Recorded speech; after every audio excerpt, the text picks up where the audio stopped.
The New York Harbor School and New York Harbor Foundation present the New York Harbor Project. These designs are a preliminary look at some of the ecosystem and human habitat restoration possibilities for New York City and New York Harbor. These designs would mitigate the effects of more intense storms and sea level rise by breaking waves before they reach shore. This is not an attempt to keep the water out. That will require significant alterations to the upland portions of the city. Those types of drastic infrastructural alterations are not within the scope of this project. This project, if implemented, will attenuate waves, restore our local environment, increase public education about the harbor and its vibrant, biodiverse underwater ecosystem, and provide new and exciting recreational opportunities in our city's largest and most interesting park. The problems that the New York Harbor Project attempts to address are as follows. New York City and its residents are currently vulnerable to increasingly intense storms and rising water levels. There is very little direct access to the harbor for New York City residents. Most New Yorkers currently have little interest or knowledge of their local environment. And after centuries of pollution and habitat degradation, the biological potential of New York Harbor is a small fraction of what it used to be. The solution is to develop replicable, modular systems that can be installed citywide without interfering with current uses of the harbor. These systems combine large wave breaks with habitat restoration, public access, and public education. Oyster reefs and salt marsh go together. It's no secret that both of these habitats dominated New York Harbor in pre-colonial times. Both are vital to the proper functioning of one of the world's most important and bioproductive estuaries. Estuaries are the most productive ecosystems on the planet, not coral reefs or rainforests.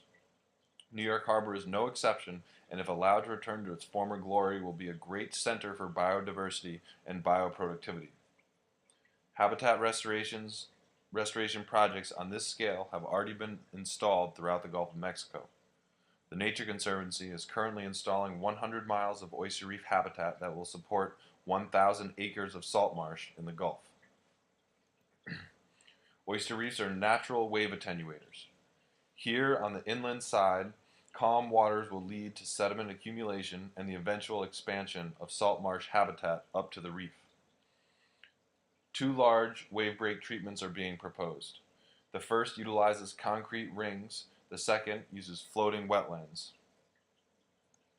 Reef rings are made of a special concrete that is a favorable substrate to the species in New York Harbor, particularly oysters.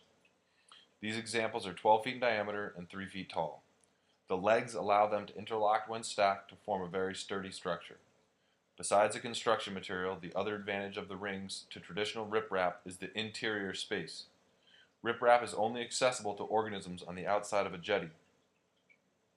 These reef rings have a great deal of internal, accessible surface area for colonization. They can be stacked quite high. Here, 55 rings make a pyramid 30 feet high and 120 feet wide at the base. This is an extreme example. The takeaway is that even in 25 feet of water, this would be an effective wave break. Alternatively, the floating wetland does not sit on the bottom. These large concrete structures are made of the same material as the rings. Much of their volume is below the surface of the water, making them very effective wave attenuators. The center of each barge is open to the water, providing space for floating salt marsh habitat. Hanging from the barges are hundreds of lines that are also designed to recruit local species. These provide additional habitat and additional wave attenuation. For this exercise, we have chosen a detailed demonstration at a site just south of Brooklyn Bridge Park. This site is already due to see a lot of foot traffic and boat traffic. It is exposed to the boat wakes of commuting water taxis and other commercial vessels, and exposed to storm waves from the west. The site is already protected on two sides by the piling fields under these piers. There is already some green space down near the water which will serve as a center for our future marsh. This embayment is 860 feet long and 626 feet wide, which is about 540 square feet or 13.5 acres. The first step is to install the floating wetlands. Each of these is 60 feet wide and 100 feet long. They are anchored to the bottom and together create a calm, lee that we can use to construct the rest of our habitat. Step 2 is to install a working dock.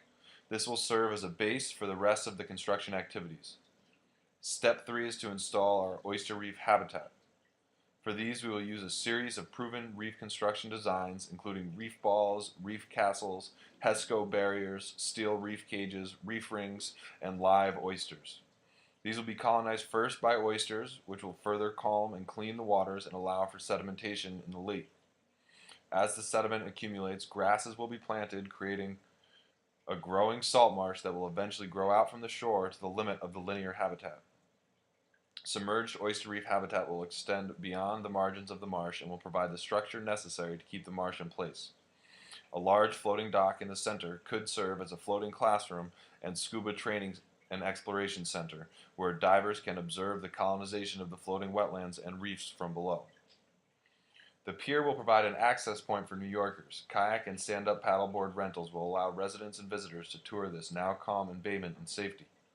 The pier will also provide a bump-and-go location so small boats can pick up and drop off passengers. This boat here is over 100 feet long, showing that historic sailing ships and larger tour boats could tie up as well, obviously obeying the strict no-wake policy once inside the floating barriers. Here comes the marsh, and then the oyster reef. This is another rendering of the same site, showing upland plantings and seagrass meadows. Now we'll zoom out to look at this whole section of Brooklyn shoreline. Wherever they don't conflict with the current uses, these modular systems could be installed, protecting, greening, and restoring the Brooklyn shoreline. Governor's Island is an excellent candidate for the reef ring treatment given the shallow water depth all the way around. Here come the rings, and then the submerged oyster reef habitat. Here's further south along the Brooklyn shoreline. Staten Island. Pier 25 in Lower Manhattan is a special case because it is an active mooring field. In this case, the plan could be modified to limit the in-water habitat to the floating wetlands and existing structures, like so. This would augment the existing use by creating calmer waters at the dock and in the mooring field. Here's the west side of Manhattan and the entire Upper Bay. One of the greatest strengths of this proposal is that it could completely redesign the New York City shoreline and New Yorkers' experience with it without any major changes to the city itself. That's it, a preliminary look at the New York Harbor project brought to you by the New York Harbor School and New York Harbor Foundation.